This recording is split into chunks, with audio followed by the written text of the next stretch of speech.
when I entered into China. And I would be lying if it didn't come with some very hard lessons. Look, it's all about almost developing a sixth sense. When working with people, try learning to really listen to what is being said, and not necessarily in words, but of course at our hotel, and particularly on a beautiful island like Bali, we got to lead the way. We cannot just be following. Our resort is 33 years old. We have about, let's say, 500 full-time associates. I think about 20%, between 20 and 25% has been there since the opening. Do you imagine? Wow. You got to be in the nitty-gritty, right? You got to be there, right? You got to see things, right? You cannot just sit in an office and think that you know what's going on, because you need to see it. I would say, don't think things to death. Don't overthink. Okay. And it's very important to be prepared for what is coming, right? Don't perfect everything in a meeting room. Okay. Go. Yeah.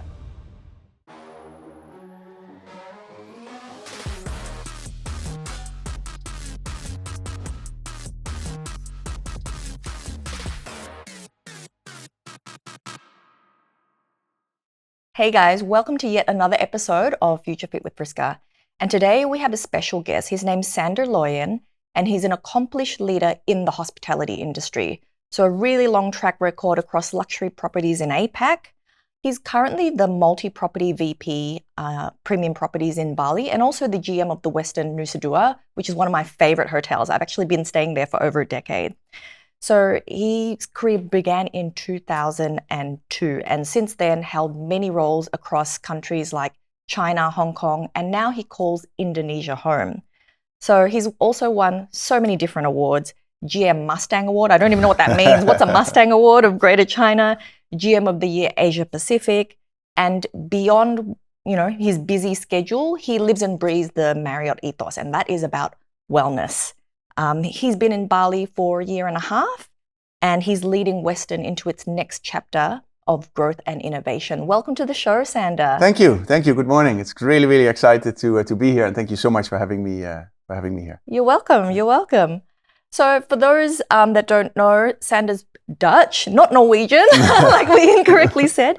And so as a Dutchman leading a very diverse team across Asia, I'm sure you have a lot of cultural lessons you've accumulated over the years. So how has that approached your leadership style? Yeah, look, that's a great question. I arrived in Asia first when I was, I believe I was 23. I was studying at the hotel school, and I was lucky enough to get a traineeship in the St. Regis in Shanghai, and China was at that time a very developed, it was really in big development at that time. And when I arrived as a 23-year-old boy, what did I know? Of course, I did a lot of research on the Chinese culture and etc. But nothing really can prepare you for something, that is quite different than our home culture in the Netherlands. And Dutch people usually are considered quite straightforward. A yes is a yes, a no is a no. So you can imagine. You see what you get.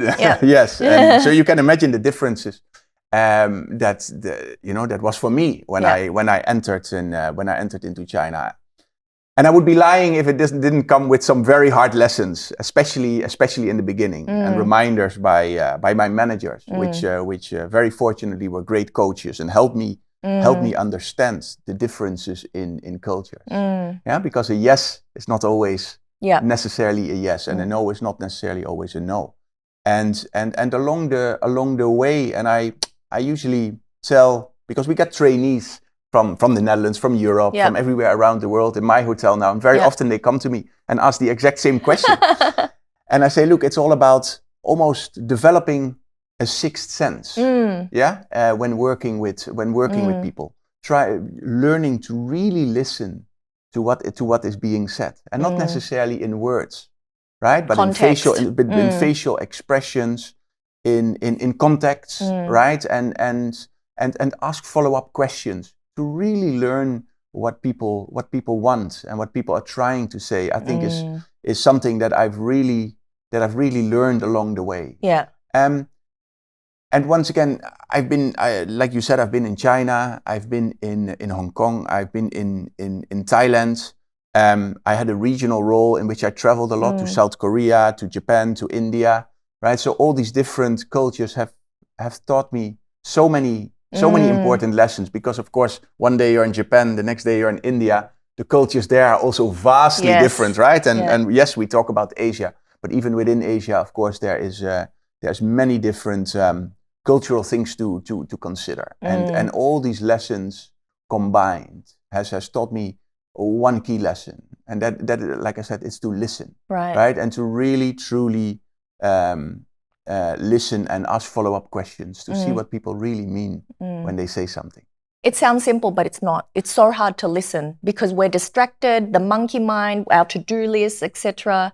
Yeah. And one of my favorite books is of all times is the 7 Habits. And Stephen Covey. Yes. And one of the habits it's first listen to understand, and then speak to be understood. Yeah. And that whole chapter is all about it, right? And generally when we are listening, we are more busy with our reply than really listening to the person speaking to us. Yeah. And that is something very, very difficult. And I still struggle with it at times, and I catch myself still many times, but I continue to remind myself. We're all works in progress, for sure. Yeah.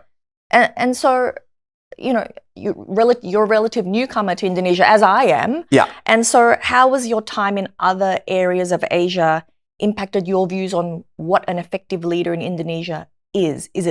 How is it different? So let me just first share a little bit. So I've been with Marriott International for 21 years, and I'll tell you a little story. When I arrived first in Shanghai, before I come back to your question.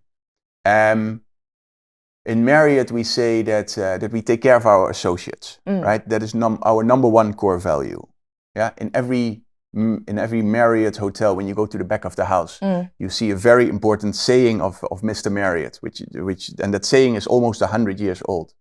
It says that if we take care of our associates will take care of the guest, and the guest will come back, right? And that motto, when I read that first, and once again, I was this 23-year-old Dutch young boy, and I was quite skeptical. Right, about that. It's like, oh, let me see. Yeah, and 21 years later, I couldn't agree more. Yeah. Right, and that has been part of our company culture. We operate in 120 countries, and across 120 countries, it works everywhere, right? Because everybody wants to be taken care of. Yeah. And so that is one thing when traveling from country to country, something to keep in mind, right? This will always work, right? So arriving in Indonesia, I knew one thing, right? And I was 100% convinced. It was, of course, not the first time I came to Indonesia, but the first time working, right? I knew that is always a recipe for success. So arriving at the Westin Nusa Dua in my first few months, I made it a deliberate effort to once again, to listen and to understand what the associates needed, and to make sure that I was there to help them and show my support. And I believe that has worked very well. Right. The hotel is very successful. It's always been a successful hotel, but of course you always want to make it more successful, right? And it's a never-ending journey. But I truly believe that is a common value, not only in Asia, it's a but universal around the value, world. like you said. Yeah. So implementing that value is something that certainly has helped me to settle in and to I guess to gain trust as well from the team. Yeah. Right.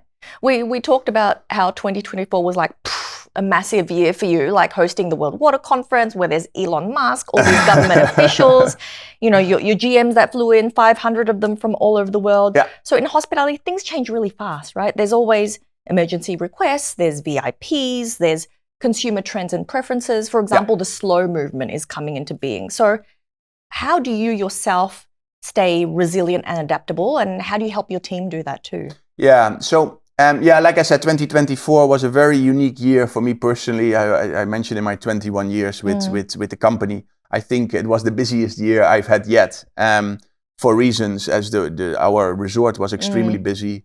Plus, I started my new role as the VP for our premium and select hotels in Bali. So there was a lot coming, right? And of course, staying calm, right, is a very important trait. Yeah, but that's not always. That's very often easier said than done. Yeah. Right. So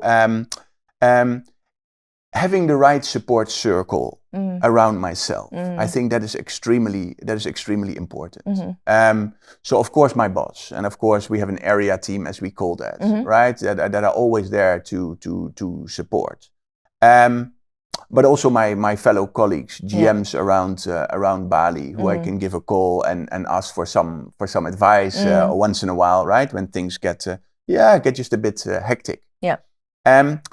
And towards my team, I think it is very, very important to acknowledge well-being. I think it's extremely important to acknowledge that everybody has a limit, right? And when we get busy, what we tend to do is to start pushing harder, right? And that's just the way things work, especially in businesses. But whilst we are pushing and whilst we want to move forward and want to make things better and want to perfect everything, right? It's extremely important to understand the capacity of associates. Yeah. Right. So not to burn them out. Yes. The same as I don't want to burn out myself. Yeah. Right. I think that is extremely important, and I'll share with you a little bit later about all the programs we have in place in the hotel and in our company. Yeah. Right. To make sure that we balance our work and free time. Yeah. And to make sure that that people have the right energy. Yes. Yeah, because as we get mixed up in that, in all the speed of things, it's sometimes hard to step out of it, right? But I make sure that I give my associates the opportunity to do that. Right. Yeah. So I attended a charity event last year run by the Bali Children's Foundation, and some of those children that were sponsored in education now work at establishments like the Westin, etc. So, it's very much a prestigious career that helps a lot of children break the poverty cycle, especially here in Bali. Absolutely. So, what do you think are the essential qualities for future leaders in hospitality? How are you preparing your own team to develop these traits? Yeah. So look, the hospitality industry is a very unique kind of industry, right? It requires certain interests, right, and qualities, right, that people need to have. I always say that either you love it or you hate it, right? And you need to love it because it's like we discussed. It's a busy industry, right? It can become quite hectic. Right, and I truly believe, and this is also what I tell my team members, right? Make sure that you do a job that you love, right? Because you can only work in a job for so long if you don't truly love it, right? So please make sure that, and that's what I tell them. Please make sure that you choose what suits you. Yeah, so I think that is extremely important. Yep, that's a good tip. I think the whole emotional intelligence, right? I mean, of course, we work with guests, and particularly in Bali, right, from all over the world, right? And at the moment, we have more guests from Russia, Kazakhstan, and etc. in January, right? Because then generally the season for that type of region to travel, our Australian guests will return in masses in June, July, and August, and they require a very different approach, right? And I think once again a certain emotional intelligence is required, right? To really feel what guests want and what they need and how we can really create these experiences. So I think that is very important. And once again, I come back to the work-life balance. And over my career, I have come to find out how important that is to me. And sometimes when I look back at my earlier career, right, in which career is like 90% of my life, right? It's like, I want to climb the ladder. I want to climb the ladder, right? And I still want that. But I truly believe that balancing wellness, I love to go run. I love to go swim. I love to go to the gym. And these things, taking an hour a day out for that instead of going through emails, is a lot more effective. Yes. Right, and I think that is really important for future leaders to acknowledge that. Yeah. But we can see, luckily, right, that the younger generation, and even if I see my children are not working yet. They still have many years to go. But they at school, how they learn about wellness. They can self-manage and self-care. Yeah. I think that is so important. Yeah. And if I look back at my own career, and if I would tell my younger self something, then that is something that I would advise myself. Yeah.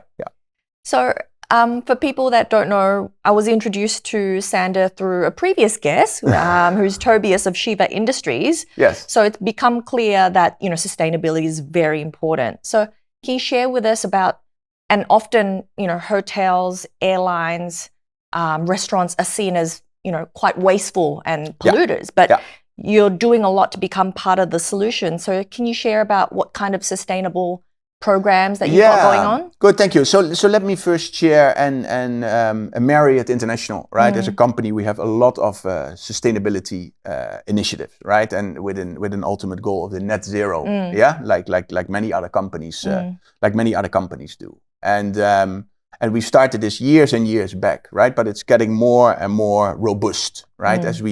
As we realize that our guests ask for it, right? I receive requests, and it's particularly for event organizers. We have a big convention center, event organizers asking us, please let us know what kind of sustainability initiatives you have in place. Yeah. Because that is one of our biggest considerations when we give, when we give the business to a certain property.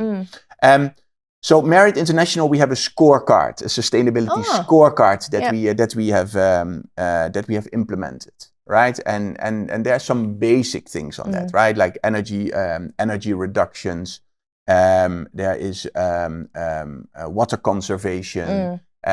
Many other things that are on there, food sourcing, right? And of course, right, the type of food, the eggs, the chickens, all those things that we source need to be sustainable, right? So there's a lot of programs under the Marriott umbrella in place. But of course, at our hotel, and particularly on a beautiful island like Bali, we got to lead the way. We cannot just be following, right? We have to lead the way. So there's a couple of things we have been working on, right? So one is of course the energy reduction, the solar panels.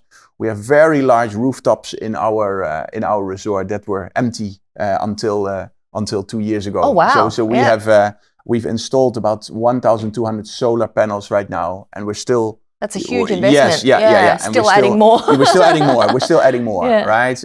Because look, 10 years ago I was in a hotel and we were talking about solar panels, and we were like, oh yeah, does it look pretty, or etc. And luckily no one sees the roof. That is one thing. Well, we have the beautiful Balinese roofs, right?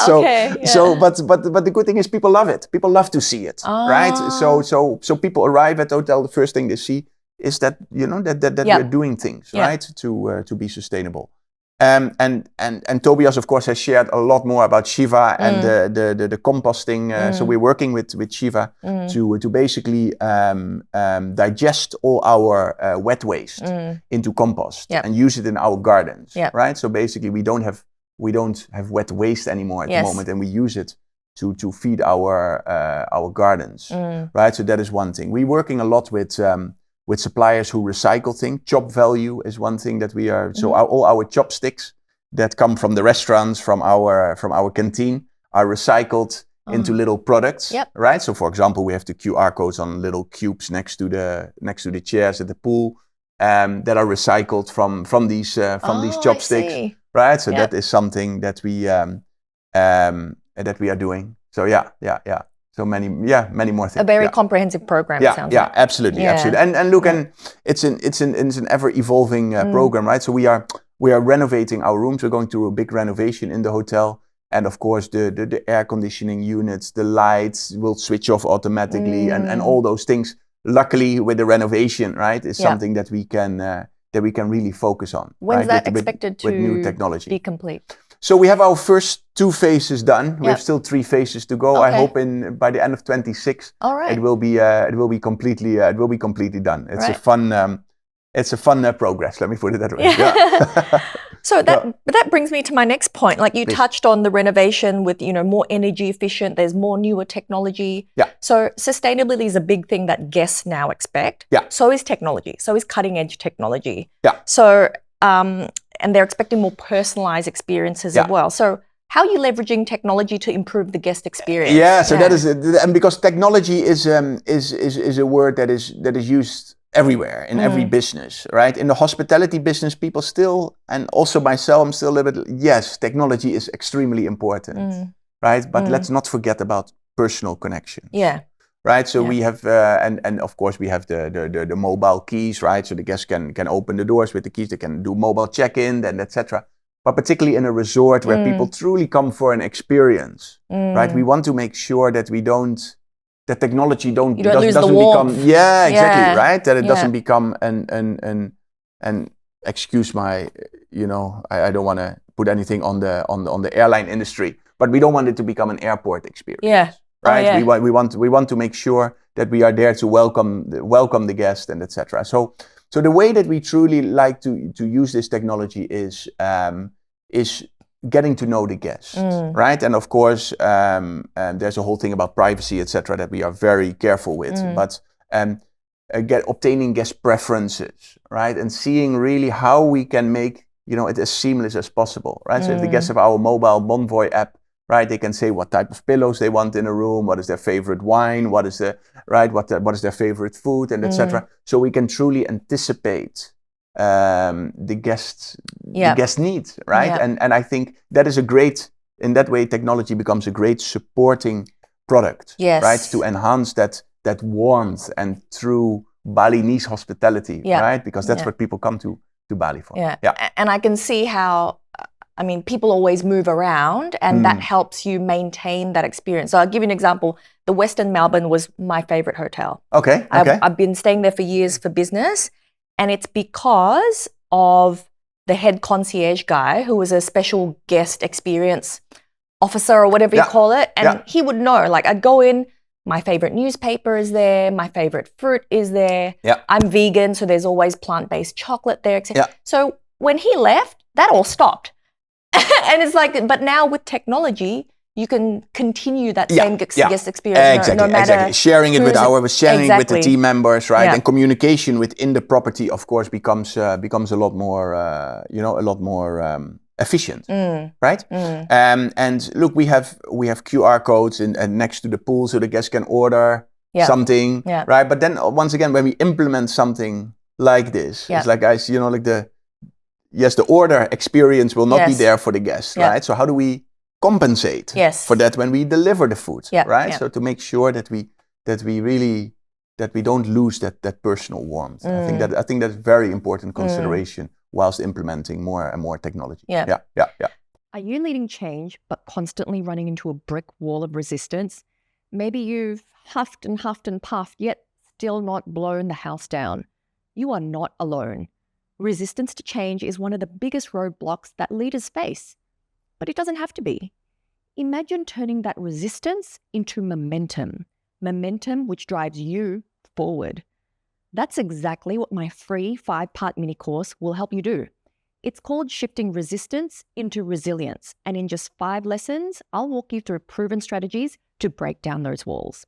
You'll learn how to identify the root causes of resistance, engage your key stakeholders, yes, even the stubborn and loud ones, and build a culture that doesn't fatigue with change.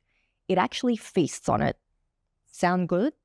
All you need to do is click the link to get started, and the first lesson will be in your inbox. Don't let resistance render you powerless. Turn it into resilience that will push you forward. So I've spoken to a few people that also travel a lot throughout Asia, and compared to, for example, Thailand and Bali, there's a lot more remote workers here. Yeah. And so have you seen more business travelers extending their stays for leisure, like they call it bleisure, and how are you adapting to this new market? Yeah, look, it's very interesting because our hotel, so we have the Westin Resort Nusa, and which is a real leisure hotel. we have the Bali International Convention Center attached to our property, right? So we do quite a lot of conferences and etc. So we have a lot of guests who come for a conference, like, oh, that's a nice hotel. We're going to stay another 3 nights, right? And lay at the pool and relax, right? So, and also for our service, it's very unique, right? So we need to train our associates, right? Some of the guests, they come for breakfast. And when they attend the conference, generally they come in, they order their omelette, right? They have a coffee and they go to the meeting. Yeah. Whilst if there's a family coming with two children, right, which in many cases might be the same guest, right? So one day he's attending the conference, and 2 days later he's coming in with his family, with completely different needs. Different needs, yes. Right, because they will stay for the breakfast for an hour and a half, and they want to try a little bit here, a little bit there, and order another coffee and have a little chat with the team members, right? So it's training our team members, right, is a very, very important thing. Particularly with that anticipation of needs of a guest who's there for business or has all the time of the world, right? And wants to explore Bali and wants to do his workouts around the hotel. Yeah. So I think training of the team members is the very most important thing. And of course, look, small things, right? People laying at the pool with a laptop. Right? What do they need? Right? Are they with the family and are they swimming? Or is a person still, like that same person laying at the pool, either with a laptop working or with his family? Right? Once again, might need different kind of attention. Yeah. So I understand why you have a sixth sense now. Like you've got razor sharp observational skills. Yes, absolutely, right? And look, it's not for me; it's for the team at the front line, right? Yes, who serve our guests to really understand that. So our training programs need to be accordingly. Yeah. So the workforce is changing significantly. Not only is there multi-generational workforces, especially in Asia, where there's often 3-4 generations working at the same company. Yeah. But the younger generations now, they prioritize different things. They want more flexibility. They want to feel they're doing purposeful work. Yeah. So what are some of the group's management practices to continue to attract and retain top talent? Yeah, it's a great question. Particularly in our resort. Look, our resort is 33 years old.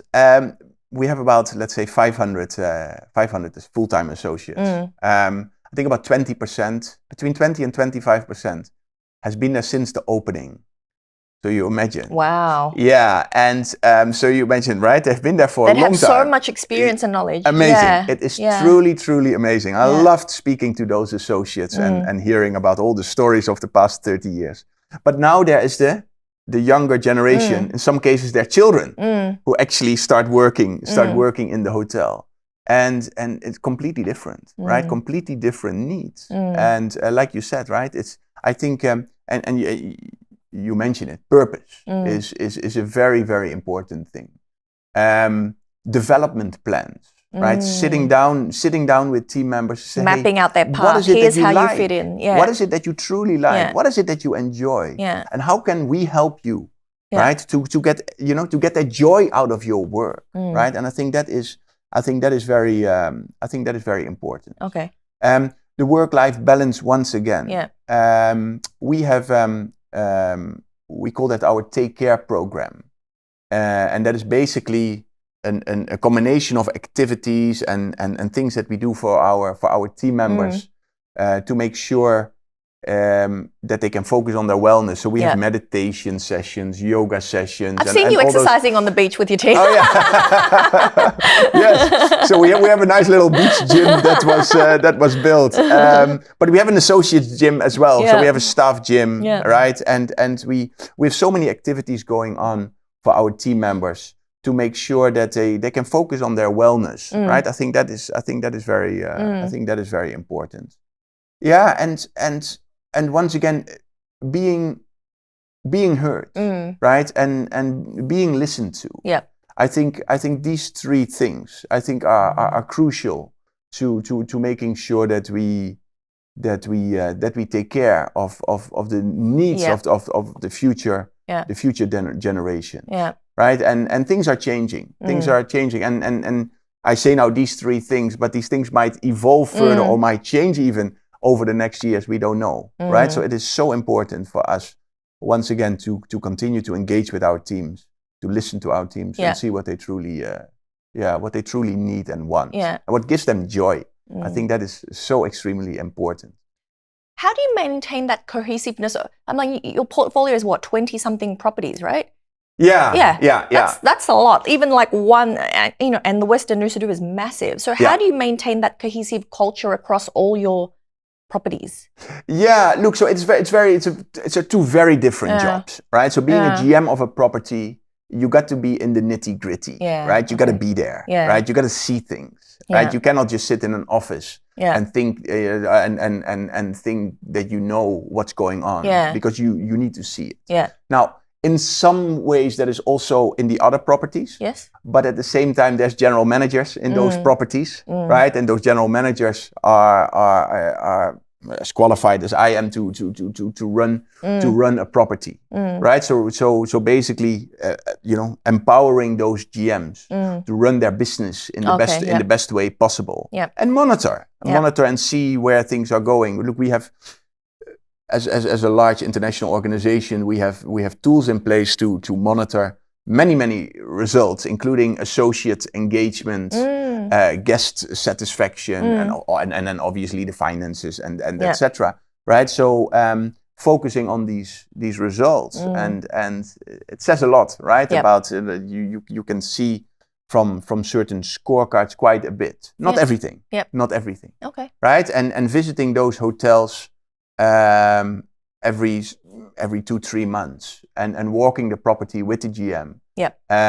It's very obvious when a GM is doing a good job or not. Okay. Yes. Because you can see how they engage with the team. You can see how the team reacts when the GM walks around. You can see how confident the GM is walking around the hotel. And so it's very easy to see. Okay. And I'm very fortunate also that I have inherited an amazing team of GMs. We have an absolutely fantastic team of GMs, and not only GMs, of associates throughout our hotels in Bali. If we look at guest satisfaction, the Bali hotels are really up there, even worldwide. Worldwide, agree. So in that sense, I'm extremely fortunate with such an amazing team. So early on, you talked about how you had to adapt to a different way of communicating in China when you first arrived there as a young 20-something. So Asia's a very dynamic market with very different cultures across different countries. So how do you ensure that each of your properties adapts to the local market needs while you maintain that high-end global Marriott standard? So doing business locally, right, has become more and more important, right, in our company. So our company is, in the past 20 years that I've seen, and I'm sure before that, has undergone so many changes in terms of how we do business, right? And our headquarters is in Bethesda, and when I arrived in the company, there was a lot of things done from Bethesda, right? As we were not internationally that large, right? But since the company continued to grow, right? A lot more resources above property, we call that, right? That is basically the area teams, the regional teams have expanded in the market. So if I look now at, for example, at our area team for Indonesia, right? Based in Jakarta, my boss is based in Jakarta with them. There's a whole a team there, right? Making sure that our hotels are locally relevant. Got it. Right? And we also need to remember, and when we look at travel trends, guests want less and less cookie cutter approaches of hotels. Right? Guests want truly unique local experiences. And for our hotels to really embrace that, but especially in a place like Bali, because I mean, look, Bali is such a unique place in many fronts, right? It's very, very important that we continue to create these really beautiful boutique, unique local experiences, and I think that is really crucial. And we need to continue to more, how do I say that? Not micromanage, but to make sure once again that these that we celebrate Yep. the uniqueness of the location. Yeah. Yeah. So besides the hyper uniqueness, what else do you see are the biggest trends coming into the hospitality industry or changes in the next 5 to 10 years, say? Yeah. So I think, and obviously, COVID has changed a lot. COVID has changed a lot for myself as well. If I see, if I see myself go traveling, it's, I don't know, it's less of a, like, oh, let's go there and let's see what happens, right? But really going to locations and once again things like, what is unique there? Last week I went with my team and I took them out after this crazy but fun 2024, and I said, guys, let's celebrate our accomplishments. So we went to Yogyakarta, and it was my first time. And I really was the day before I was reading. It's like, okay, what is the food that I need to try? Yeah. What is the things that we need to see, right? So I think that's those really unique experiences, anti-cookie cutter approaches. Yes. Yeah. The other thing is wellness, right? It's a given, right? But wellness is and mental wellness, I would say in particular, right, is becoming more and more important, right? And I'm very lucky to work for the Westin brand, which is and wellness is our forte. Yeah. And we continue to focus more and more on those wellness activities. So I think that is one. You mentioned it, leisure, right? A combination of work and holiday.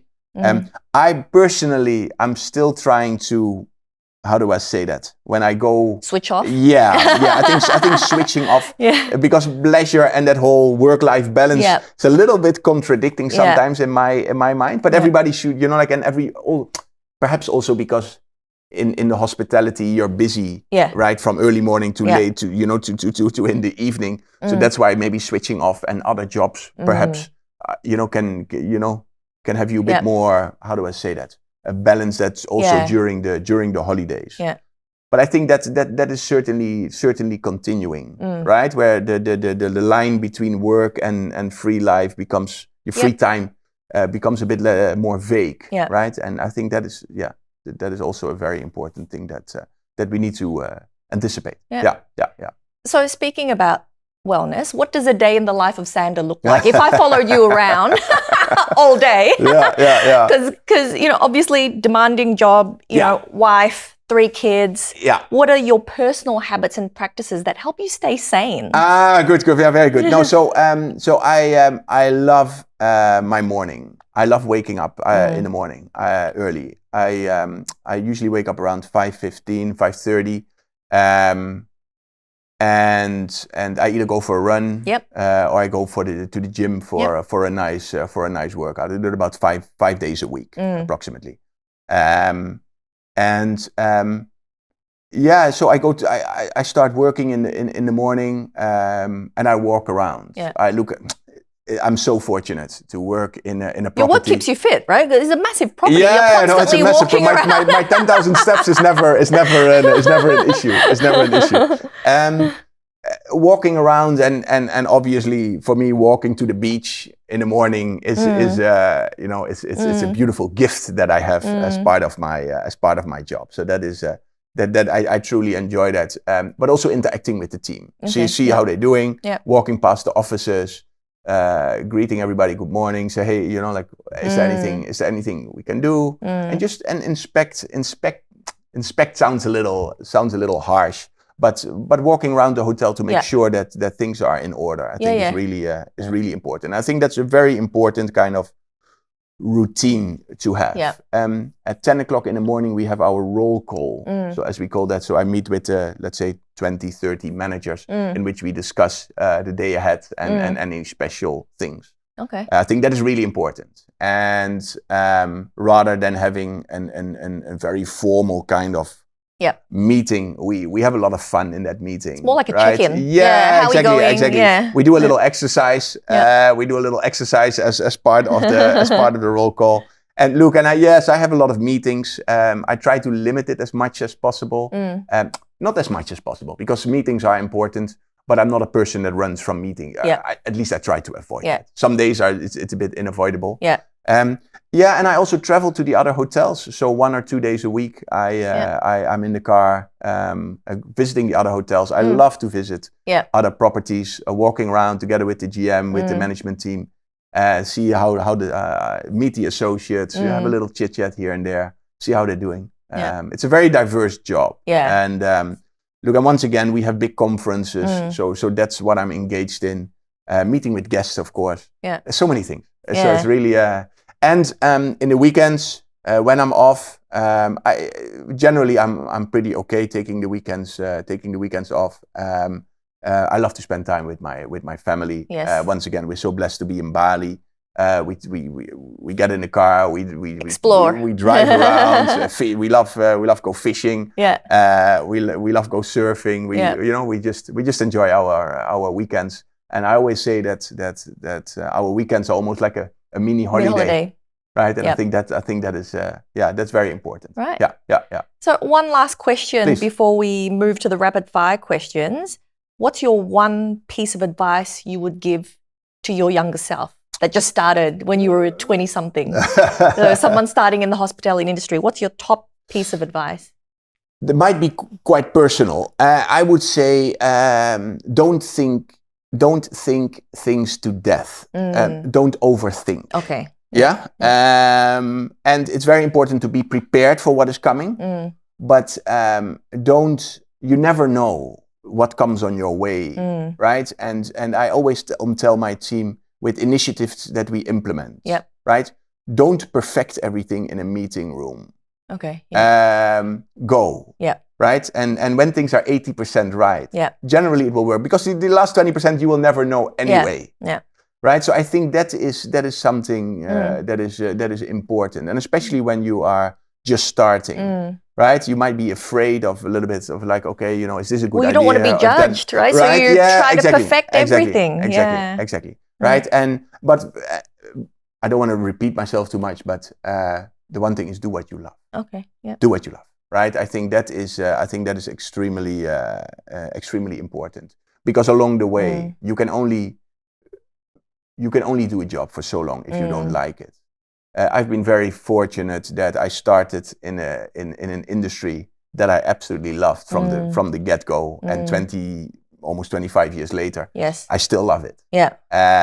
But do the things that you really like. Figure out what you like and go for it. Fabulous advice. All right? Yeah. So every guest answers the same 3 questions. Are you ready? So the first one is, future fit leadership to me is? Taking care of associates. Truly making sure that you have a team that is happy and engaged. Yep, makes sense.